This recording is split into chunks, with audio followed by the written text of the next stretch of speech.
What's up, beautiful people? Hope you are all doing well. It is a beautiful Sunday morning, and I just had a little bit of time and I wanted to record just a quick video on. I've had some really good experiences over the past few weeks with training and just generally being in the gym consistently.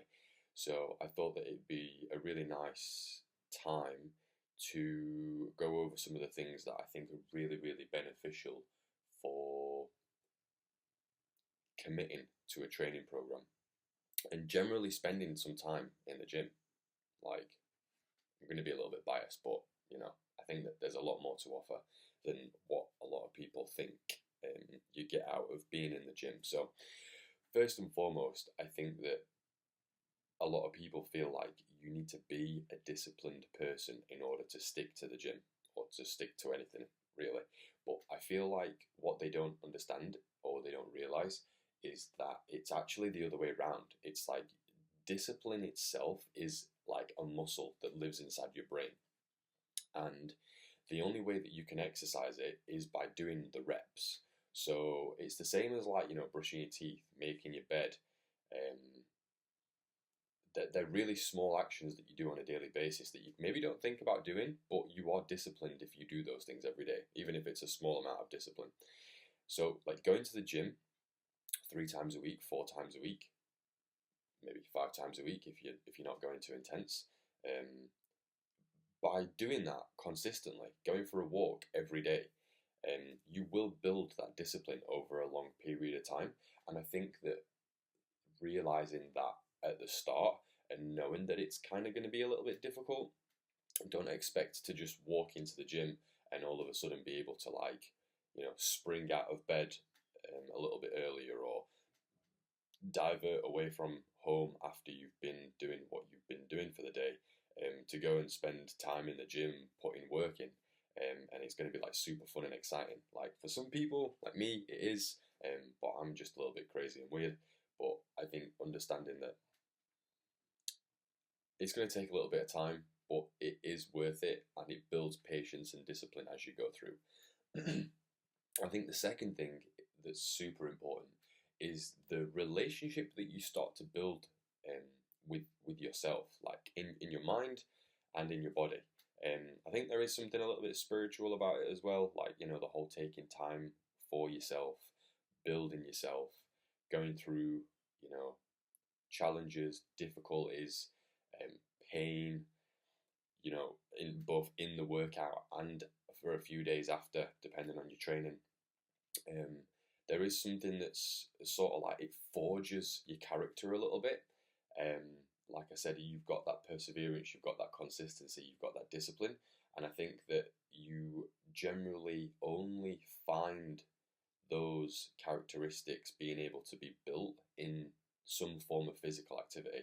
There's it's really interesting when you see like people who were like professional athletes and then they go into another line of work, or like they're content creators, or they build businesses, or whatever it is that they do, and they bring over that mindset and that way of thinking and that just consistency and discipline.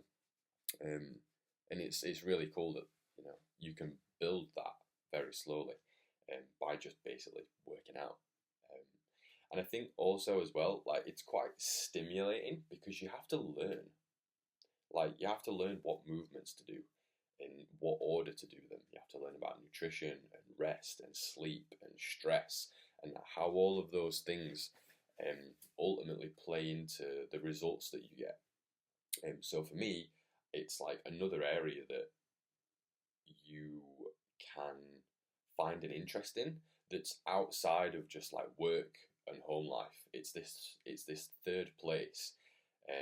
I was listening to a podcast and they were speaking about this. Like, there's a reason why people go to like tennis clubs or golf clubs, gyms, like they become a regular at their local cafe or restaurant. It is because we're social creatures, So I think I was speaking to somebody in the gym about this the other day, about how we all go to the gym for a similar sort of reason, but we all go with headphones on and we're all really isolated. So I've just every now and then started training without headphones recently and just sort of like said hello to people. How's your workout going? Blah blah blah blah. And every single person, every single time, they're more than happy to just say hello. Yeah, my workout's going good. What are you doing? You know, asking about different exercises, and it is that thing of like we all get caught up.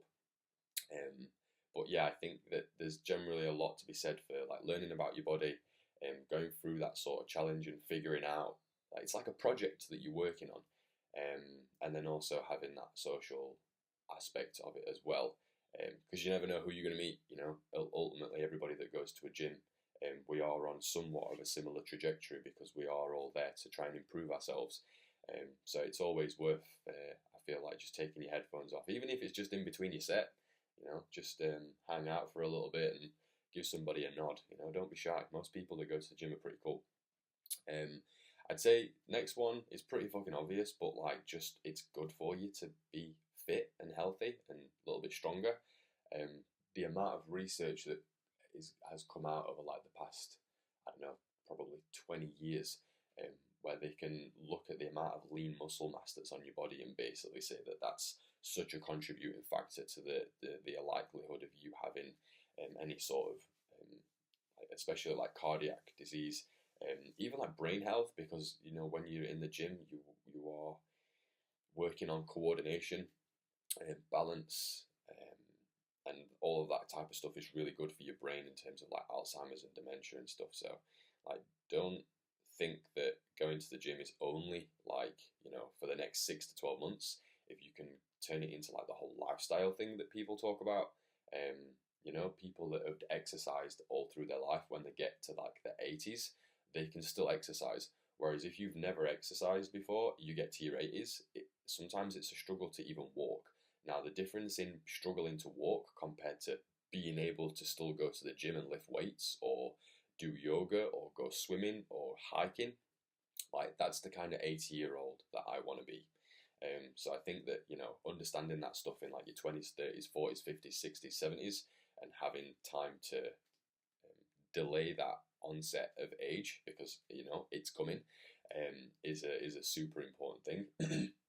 Not something that I'm super focused on, but it's just something that I'm aware of in the back of my mind, which, you know, 85-year-old Brandon is going to thank 29-year-old Brandon for getting out of bed and going to the gym. I think another one is it's a really good way to build that relationship with yourself, but in terms of work in equals outcome. So it's like a direct correlation. Like the more seriously you take your nutrition, the better sleep you get, the more you prioritize like good energy, low stress, you know, being focused on something that you enjoy, all that sort of stuff, you know, consistent effort going into the gym, training smart and training hard, you're going to get a physique that you're really fucking happy with. Like, there's something about having a physique which you genuinely like appreciate, and all of the hours and hours and hours and months and maybe years, decades that have gone into it, you get to walk around with this body, you know, that you can actually be proud of, and there's a certain feeling like confidence and I don't know, like a gratitude for yourself that you get that's really difficult to explain. And if you've never experienced it, like honestly, it's fucking, it's magical. So like nothing else, just like feeling good about yourself that you've done something that took a long time and now you've got the rewards for it. I think, yeah, we could make a video on that all by itself, but we're gonna not not go too long. We've already kind of covered that, and I think, yeah, another one that's really important is when you become comfortable in the gym, because I understand that not everybody feels you know, sort of settled and calm in a gym. There's a new environment, new exercises, you know, there's a lot of anxious energy flying around there, conscious that people are looking at me and all that sort of shit, which, I mean, people are going to look at you in the gym because there's not really anything else to look at, you know? People are more just curious and bored in between their sets. Is that eventually, I feel like, and it doesn't necessarily have to be in the gym, you know, it could be, like I said, squash, tennis, swimming, running, hiking, weightlifting, rock climbing, whatever it is. is that you end up with a place that you can go to that's like outside of all of the other things that you might do. So for me, like I've been going to gyms for quite a while. I'm quite comfortable there. I'm like happy to talk to people and ask about what they're up to and all that sort of stuff. It's like my space. It's like another place where I can go to detach away from like work and stuff that's going on in the charts and stuff that's going on in your family and stuff that's going on in your relationships and all that sort of thing. And it can be that's where I feel like putting headphones on is a really good option, is because you can sort of just switch off from everything that's going on outside. You know, put a playlist on that you've saved, put your phone on flight mode, and just have 30 minutes, an hour and a half, whatever it is that you want to yourself, like completely and utterly to yourself. And I think that it can sometimes be a little bit of a segue into being able to do that without feeling like bored slash lost, because I know that people can struggle taking actual time for themselves because they feel like they need to be doing something. And well, here's something to do. But also it gives you a feeling that you're not actually alone because you're in a gym full of other people. So I feel like like a sneaky little way to take time for yourself where you're working towards something that's really good. You could be building up a social group, you're stimulating your body. So most of the time, if you don't absolutely kill yourself, if you are hydrated and you've got good nutrition, you leave the gym feeling good. Now, you might not necessarily leave the gym with the same amount of energy that you came in with, again, depending on training intensity and volume. But I think even as I said earlier, like that feeling of, I've done something for me. I'm working on myself. I've done the whole delayed gratification thing. I've come in, I've paid the man, I've put the work in, and I've added a little mark on the wall. I've got 1% closer towards my goal. I've worked on myself physically, and then I feel like, again, that's where the whole spiritual side or the mental side, the emotional side, whichever label you want to use, is like super important, because genuinely the times that I've been the most unhappy slash depressed, or whatever term you want to use there, are the times where I've not been moving.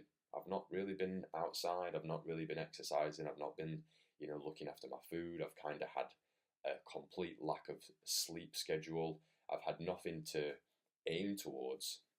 I feel like exercise, you know, in any modality, whichever one you want to choose, is an amazing thing to work on, because it's like your longevity. It's going to be improving your mood. It's going to be helping remove your brain fog. Then you're going to start to see a few results, and then it's like, oh well, if I cleaned up my eating a little bit, and maybe if I had a little bit more of a sleep schedule, I might see some more results. And I feel like it gives you something to work on, which is yours. You get to keep it forever. And it doesn't have to be like, I'm going to start this business and I need to have 1 million customers and, buy £50,000 worth of equipment. And it's like, nah, bro, you can just go for a walk. You can just do some planks, go to the gym and do 20 minutes on the cross trainer, start to, work on mobility and learn about core stability, and just start being curious about it. You don't have to be. That saying is so cheesy, but I think in this situation it's contextually like so accurate. Is like, you don't have to be great to start, but you have to start in order to become great. And greatness could just be that you look in the mirror and think, yeah, I'm fucking happy with how I look. It's took 6 months, it's took 12 months, it's took 18 months. Shit, it might take like 3 years, but you fucking did it, and there's only you that can do it. So then when you get to a place that you're happy, you know that it was you that did it. So yeah, I think that just having a slightly different perspective on like training and fitness, and seeing it for more than just going to the gym. People are like, oh, why, you go to the gym so consistently, can't you just take a day off? I'm like, yeah, I could, but I don't want to, because of all of the things that I just listed above. And as well, like, my mental health is absolutely so creamy beautiful. Like, I just have this hum of good energy when I'm consistently working out. and also I'm under 6 foot, so you know we've got to keep we've got to keep something going. Shout out for the short guys. So yeah, hope this one was good. If you like the video, drop a little like and a little thumbs up or whatever you want to do, and I will see you on the next one. Peace and love.